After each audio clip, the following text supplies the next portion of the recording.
पाकिस्तान के अंदर इस टाइम सबसे बड़ा प्रॉब्लम ये होता है कि लोगों को समझ नहीं आती इन्वेस्टमेंट कहाँ पर करनी है। अब कई औरतें हैं, कई लोग हैं जिनके घर में पैसे पड़े हुए हैं, जिनको बेचारों को पता नहीं है, उनको इन्वेस्टमेंट का तरीका नहीं पता, उनको ये नहीं पता किधर पैसे लगाएं। वो कभी कौमी बचत स्कीम में पैसे लगा देते हैं किसी हलाल सोर्स की बजाय हराम म्यूचुअल फंड्स या ऐसी इन्वेस्टमेंट्स में इन्वेस्ट कर देते हैं जहाँ से जिसकी इनकम जो है वो हराम कंसिडर की जाती है मल्टीपल रीजंस की वजह से, जिसमें इंटरेस्ट भी आ जाता है, जिसमें कोई इस्लामिक वो चीज़ ना हो वो भी आ जाती है। तो ये वो सारी चीज़ होती हैं। तो इस वीडियो में मैं आपको थोड़ा सा बताने जा रहा हूँ उस फ़ंड के बारे में जिसको मीज़ान सोवरेन फ़ंड कहते हैं। ये स्पेसिफिकली मॉडरेट रिस्की है और ये उन औरतों के लिए स्पेशली, या बेवा औरतें, या वो औरतें जिनके घर में पैसे पड़े हैं, या वो औरतें जो कमेटियाँ डालती हैं और साल बाद कमेटी निकलती है, तो उनके लिए भी ये फ़ंड बहुत अच्छा है कि वो कमेटी की बजाय इसमें पैसे डालते जाएँ 1 साल के लिए, तो कुछ ना कुछ उसमें रिटर्न भी उनको मिल रहा होगा।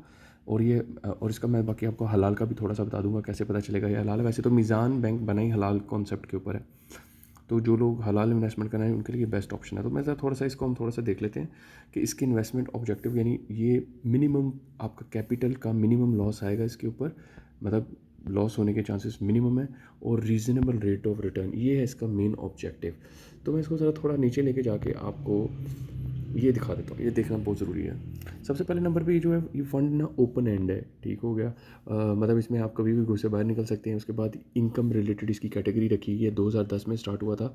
इसका फ़ंड साइज़ जो है इस टाइम 265.81 बिलियन है नवंबर 2024 के हिसाब से, यानी इतने लोगों ने पैसे इसमें लगा चुके हैं, इतना बिलियन लोग इसमें इन्वेस्ट कर चुके हैं इस फंड के अंदर। अच्छा, मैं आपको एक इंटरेस्टिंग चीज़ बताता हूँ। ये मेरे पास, मैंने एक और इसका स्नैपशॉट पहले का लेके रखा हुआ है। ये है अप्रैल 2024 का, यानी नवंबर में और अप्रैल के दरमियान तकरीबन 5-6 महीनों का गैप है। तो ये देखें, पहले अप्रैल में इसमें लोगों ने सिर्फ 45.78 बिलियन इन्वेस्ट किए थे 2024 अप्रैल तक।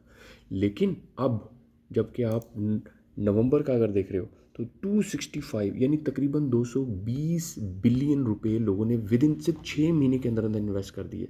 यानी इसकी इतनी ज़्यादा पॉपुलैरिटी बढ़ी है इस फंड की, मीज़ान सोवरेन फंड की, कि एक साथ इतना ज़्यादा इन्वेस्टर इसमें घुस गया है, जिसका मतलब है ये एक रिलायबल है, इससे ये पता चलता है। इसके अलावा ये इसका बेंचमार्क 6 मंथ का इन्होंने रखा हुआ, और मॉडरेट इसको कहलाता है। 3 किस्म के होते हैं प्रोफाइल, रिस्क प्रोफाइल होती है। एक होती है रिस्की, रिस्की होती है हाई रिस्क हाई रिटर्न, जिसके अंदर आपको चांसेस हैं हाई रिस्क मिलने के और आपको हाई रिटर्न के भी चांसेस हैं।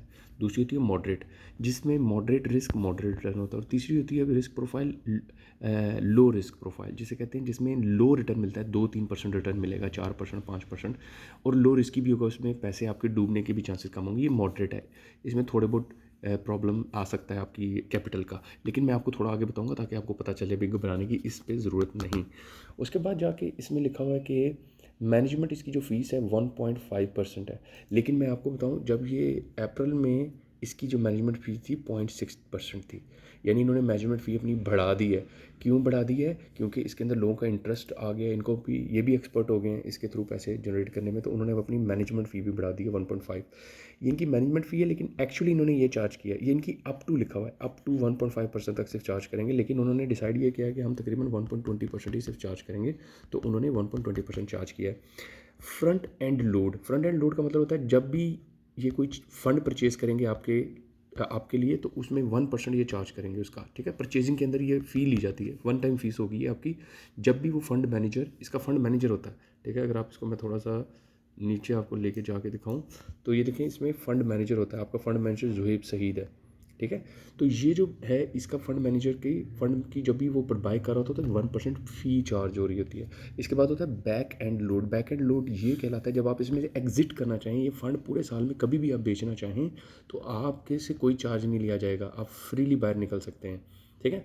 और ये पाकिस्तान स्टॉक एक्सचेंज का फ़ंड है, तो पाकिस्तान स्टॉक एक्सचेंज में जो लिस्टिंग्स है, जो हलाल लिस्टिंग्स है, उनके ऊपर इन लोगों ने उसका एक म्यूचुअल फ़ंड क्रिएट कर दिया हुआ है। उनका जो फंड मैनेजर है उसको कंट्रोल करता है, क्योंकि अब आपको तो आइडिया नहीं है ना कि किस तरीके से इन्वेस्ट करना है पाकिस्तान स्टॉक एक्सचेंज में। तो ये लोग देखते हैं कौन से शेयर सबसे अच्छे हैं, जो अच्छी रिटर्न देते हैं, उसमें ये लोग इन्वेस्ट करते हैं। तो इसीलिए ये जो है ना, पाकिस्तान स्टॉक एक्सचेंज का इधर जिक्र आ रहा है। आगे मैं आपको इसका रिटर्न दिखाता हूँ, ये बड़ा इंपॉर्टेंट है आपके लिए जानना। ये 2015 से लेके 2024 तक का डाटा है और सबसे ऊपर है मीज़ान सोवरेन फंड एक्चुअल रिटर्न ये है, यानी 2024 में एक्चुअल रिटर्न आया 21.89% और इनका बेंचमार्क था 18% 19 का। ये कह रहे थे 19% तक हम रिटर्न देंगे, लेकिन एक्चुअली 3% उससे ऊपर आ गया। ठीक है, 23 में 6% इन्होंने बेंचमार्क रखा हुआ था कि 6% तक रिटर्न आएगा, लेकिन रियलिटी में 15% तक चला गया। इसी वजह से मैंने अभी भी आपको बता के हटाऊँ कि वाई जो अप्रैल के अंदर सिर्फ 45 बिलियन इसमें इन्वेस्ट हुआ था रुपीज़ में, और विद इन 6 मंथ कितना इन्वेस्ट हो गया वो आपको दिखा चुका हूँ, 245 बिलियन रुपये इन्वेस्ट हुआ है। क्योंकि लोगों ने, जो आपको पता है, लोग अब हर एक तो घर में फुद्दू बन के नहीं ना बैठा रहता, कई लोग इसके ऊपर रिसर्च करते रहते हैं। तो उन्होंने ये रिसर्च जब देखा कि 23 के अंदर ये देखो पीछे से ग्रेजुअली इंक्रीज़ करता आ रहा है, ये बड़े अच्छे तरीके से जा रहा है, और 23 में तो 15 तक रिटर्न चला गया, तो उन्होंने कहा कि 24 में इससे भी ज़्यादा आने के चांसेस हैं। तो लोगों ने इन्वेस्टमेंट करना शुरू कर दी इस फंड के अंदर, और देखें जिन्होंने इन्वेस्ट किया उनको 24 इस साल में कितना रिटर्न मिला। ठीक है, इस समय जनवरी में बना रहा हूँ वीडियो 2025 में, उनको 21% रिटर्न मिला। यानी जिस बंदे ने 1 लाख लगाया उसको 1,21,000 मिला एज अ रिटर्न। ठीक है, ये एक मैं मोटी फिगर बता रहा हूँ। अभी इसमें से मैंने इनकी मैनेजमेंट फ़ी नहीं निकाली, जो कि 1.5% है, जो मैं ऊपर आपको दिखा चुका हूँ। ये मैनेजमेंट फ़ीस में से निकलेगी, आपकी लोड की जो फ्रंट एंड वन टाइम जो फीस है वो इसमें से निकलेगी, और उसके बाद आपका इसके अंदर से वो भी निकलेगा कैपिटल गेन टैक्स। अगर आप फाइलर हैं आपको 15% पड़ेगा, और अगर आप नॉन फाइलर हैं आपको सॉरी आपको, हाँ, नॉन फाइलर को 30% पड़ेगा। ये भी चीज़, कैपिटल गेन टैक्स क्या होता है, 100, अगर 1 लाख आपने लगाया और आपको रिटर्न मिला 21%, यानी आपको मिला 1,21,000 मिला, तो जो 21,000 जो कि रिटर्न है उसके ऊपर आपका 15% टैक्स लगेगा। ठीक है, पूरे 1,21,000 पे नहीं लगेगा, वो जो आपने प्रॉफिट उसमें से 21,000 कमाया उस पर ये आपका कैपिटल वो लगता है, गेन टैक्स लगता होता है, जो कि फाइलर का और मैंने नॉन फाइलर दोनों का डिफरेंट है। अच्छा, आप देखो जब ये स्टार्ट हुआ तो इतने लोग इसमें पैसे नहीं लगा रहे थे, क्योंकि नया नया फंड था, तो सिर्फ बहुत थोड़ी रिटर्न आती थी, 6.81, फिर 5.21, फिर 6.57, फिर 2.57, ये सबसे लो आई है इसमें 2.57। ठीक है, 18 में। लेकिन उसके बाद ये 7, 11, 7, 8, 15, अभी ये 2023 में शूट किया है, क्योंकि लोग अब इसमें इन्वेस्ट करना शुरू हो गए हैं। तो जितना इन्वेस्टर घुसता है उतना ही आगे उसका फ़ायदा होता है, वो उतनी ही जो एबिलिटी होती है मीज़ान बैंक के अंदर या फंड मैनेजर के अंदर मुख्तलिफ जगहों पे इन्वेस्ट करने की। तो आप अगर उसको पैसे ज़्यादा देंगे, उसके पास एबिलिटी आएगी, आपके रेट ऑफ रिटर्न भी बढ़ने के चांसेस हैं। तो ये स्टॉक मार्केट के ऊपर, क्योंकि वो सारा और डिफेंड हो, और देखिए कभी भी ये नेगेटिव नहीं है, जिसका मतलब ये है आपका कैपिटल, अगर आपने 2015 में भी इन्वेस्ट किया है, 16 में किया है, 17 जब भी किया है, आपको कभी लॉस नहीं आया। तो वो मैं आपसे कह रहा था ना, इसकी मॉडरेट फाइल बेशक है, लेकिन इसके अंदर कभी इन्होंने लॉस आपको नहीं दिया। ठीक है, तो अब क्योंकि ये परसेंटेज फ्लक्चुएट होती है, इसलिए ये हलाल भी है, और ये हलाल स्टॉक्स में ये इन्वेस्ट करते हैं। तो इमेजिन करो यार, आपने 1 लाख इन्वेस्ट किया हो 2024 में, और अगर 21% आपकी आई हो, तो 21,000 आपने एक साल के अंदर कमा लिया। ठीक है, तो अब डिपेंड करता है आप कितने पैसे इन्वेस्ट करते हैं। जो आप 10,000 डालना चाहते हैं इसमें 10,000 डालें, 20,000 डालें, 30,000 डालें, उसी हिसाब से आपको रिटर्न आएगा।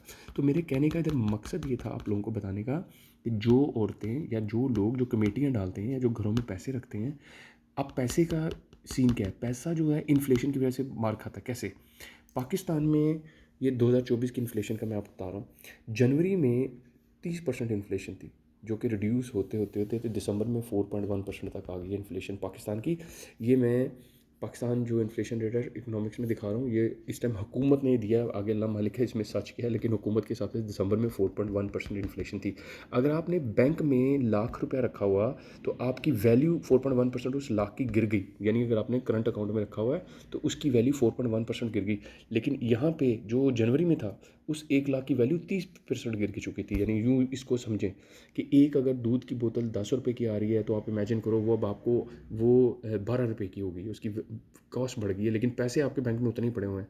तो चीज़ें महंगी हो जाती हैं, आपके पैसे की वैल्यू कम हो जाती है। तो बजाय बैंक में सिर्फ ऐसे ही करंट में रखें, क्योंकि आपने सेविंग में तो रख नहीं सकते, क्योंकि उसमें इंटरेस्ट मिलता है और इस्लाम में इंटरेस्ट हराम है, तो इसलिए आप सेविंग में नहीं रख सकते, तो आपने करंट में ही रखना, आपकी मजबूरी है। लेकिन अगर आपके पास अल्टरनेटिव इस्लामिक ऑप्शन मिल रही है, जो कि ये मीज़ान बैंक है, जिसके अंदर आपको कभी भी लॉस उन्होंने होने ही नहीं दिया, और अब तो इसकी परसेंटेज बहुत बढ़ गया, प्रॉफिट 2025 में भी अच्छे के चांसेस हैं, उम्मीद अच्छी रखनी चाहिए। अच्छा, अब मैं थोड़ा सा आपको ये भी बता देता हूँ, अब आपको इसका शरिया कंप्लायंस भी देखनी है, इसको देखना है ये शरिया कंप्लायंस कैसे है और इसकी शरिया मेथोडोलॉजी क्या है। तो मैं ये दोनों छोड़ देता, शरिया कंप्लायंस खोल लेता हूँ। तो ये शरिया कंप्लाइंस, इसकी मैंने वो लिंक खोला आपके सामने, इसका ये लर्न मोर पे आप अगर क्लिक करते हैं, ठीक है, इस पर हम क्लिक करेंगे और तो हमें ये मेथोडोलॉजी पे के ऊपर ले जाएगा। लेकिन मैं मेथोडोलॉजी से पहले आपको ये कंप्लाइंस का थोड़ा सा आपको बता दूं। इन लोगों ने पूरा ये लिखा हुआ, आपने ज़रूर पढ़ना है कि शरिया कंप्लाइंस का इनका क्राइटेरिया क्या है, पूरा इन्होंने ये देखो डिटेल लिखी हुई है। तो आपने सारा देख लेना, इसमें आपने बेशक रिपोर्ट भी पढ़ ली, फतवा भी है। इस फतवे में मैं क्लिक करता हूँ, ये फतवा जी डॉक्टर मोहम्मद इमरान उस्मानी ने फतवा दिया हुआ है, पूरे तरीके से लिखा हुआ है, पूरा जामिया दारुल उलूम कराची की तरफ से है। और ये सारे जो इनके फ़ंड्स हैं, जिसमें मिज़ान सोवरेन फ़ंड भी आता है, इन्होंने कहा हुआ है कि ये हलाल हैं। और नीचे जाके आप देख सकते हैं सारे नाम लिखे हुए हैं उन फंड्स के, ठीक है, साइन हुए हुए हैं डॉक्टर मोहम्मद इमरान शेख उस्मानी, शरिया एडवाइज़र ऑफ AMIM। तो ये सारे इन लोगों ने इसको अप्रूव किया हुआ है, ये शरिया कंप्लाइंट्स हैं। उसके बाद शरिया मेथोडोलॉजी भी आप पढ़ लो, ठीक है, ये भी आपके लिए ज़रूरी है। अगर किसी को इसको जानना है फर्दर मेथोडोलॉजी को, मैं इसके ऊपर एक अलग से वीडियो बना सकता हूँ आपको बताने के लिए कि मेथोडोलॉजी शरिया किस टाइम क्या चल रही है। तो ये है सारी, आप इसको पढ़ सकते हैं मेथोडोलॉजी को भी खुद से, ताकि आप अपना जहन बना के इसमें इन्वेस्ट करें, ना कि सिर्फ मेरे कहने पे। तो ये मैंने आपको बता दिया। तो बजाय इसके पैसे अकाउंट में रख के या घर के अंदर ऐसे ही रख के साड़े आप रिटर्न के लिए हलाल स्टॉक्स के अंदर इसमें इन्वेस्ट करें, फंड्स के अंदर, ताकि आपको कुछ फ़ायदा हो सके। ये मुझे कोई मीज़ान बैंक की तरफ से कोई एफिलिएट नहीं है, ये मैंने सिर्फ इसे खुद देखा था। मैं घर में अपनी सिस्टर्स के लिए सोच रहा था उनको इसमें रखवाऊँ, और ख़ुद भी मैं इसमें सोच रहा हूँ। लेकिन मैं क्योंकि ज़्यादा मैं यूके में होता हूँ, मैं पाकिस्तान में नहीं हूँ, तो ये मेरे लिए इतनी लुक्रेटिव नहीं है रिटर्न। मुझे वहाँ पे अपना अच्छे तरीके से मैं अपना काम कर रहा हूँ, अमेज़ॉन कर रहा हूँ, वो सारी चीज़ मुझे उधर से अच्छी रिटर्न मिल जाती है। तो ये मेरे लिए नहीं, ये उनके लिए है जिनके पैसे पड़े हैं और उनको पता नहीं पैसे के साथ क्या करना है, ये उनके लिए है, ठीक है। इसके अलावा मैं आपको रिटर्न अमेरिका की भी हम रिटर्न देख लेते हैं। अमेरिका में रिटर्न कितनी आ रही होती है म्यूचुअल फंड्स की। अमेरिका के अंदर 2023 की तकरीबन जो कैपिटल स्टॉक्स हैं उनकी 26% है, मिड की 11% है, और स्मॉल की ये उन्होंने जो म्यूचुअल फंड्स हैं उनके मुख्तलिफ नाम और उसकी कैपिटलाइजेशन के ऊपर रखे हुए हैं, और उसके रिस्क फैक्टर के ऊपर रखे हुए हैं। तो जितना रिस्क ये देख रहे हो, ये हाई रिस्क स्टॉक्स हैं, लेकिन ये लो रिस्क हैं। जो लो रिस्क हैं उनमें रिटर्न भी थोड़ी है, ठीक है, बल्कि माइनस में भी जा चुकी है, देखो इधर। तो अमेरिका में भी इतनी रिटर्न आ जाती है 15 से 20%, और जो लो रिस्क है उसमें कम आती है। इसी तरह ये दुनिया में एक कॉमन सी चीज़ है, लेकिन पाकिस्तान में माशाल्लाह ये बड़ी अच्छी रिटर्न है। अगर आप देखा जाए, जो बंदा जिसको पता नहीं पैसे को कैसे मैनेज करना है, उसके लिए ये बहुत अच्छी रिटर्न है, कुछ भी नहीं वो कर रहा। अब जैसे कमेटी है, 12 महीने तक आप पर मंथ, लेट सपोज कोई बंदा 10-10 हज़ार देता जाता है कि 12 महीने बाद 1,20,000 की कमेटी निकलेगी, वो पर मंथ इसमें डालता चला जाए, क्योंकि ये हर 2 महीने बाद, आप 1 साल जब गुजरेगा, तो जब उसने 1,20,000 इसमें ऐड कर दिया होगा, तो चेक करें कितने अब वो उसमें रिटर्न कुछ निकला है, कुछ परसेंटेज हो सकता है यार उसे 10,000 भी मिल रहे हैं एक्स्ट्रा। तो कमेटी से तो बेहतर ही है ना, प्रॉफिट ही आ रहा है ना, उसको लॉस थोड़ी हो रहा है, और वो भी इस्लामिकली, ठीक है, इस शरिया कंप्लाइंट है ये। तो इसका शरिया कंप्लाइंट मैंने आपको बता दिया, आपने खुद इस क्राइटेरिया को देख लेना है, सिर्फ मेरे ऊपर डिपेंड नहीं होना। आपने मेथोडोलॉजी पढ़ लो, इसका शरिया कंप्लाइंस पढ़ लो, ताकि आप अपने ज़हन को क्लियर करो। क़यामत वाले दिन आपने अपना जवाब देना है, मैंने आपका जवाब नहीं देना। इस चीज़ को याद रखना है आपने।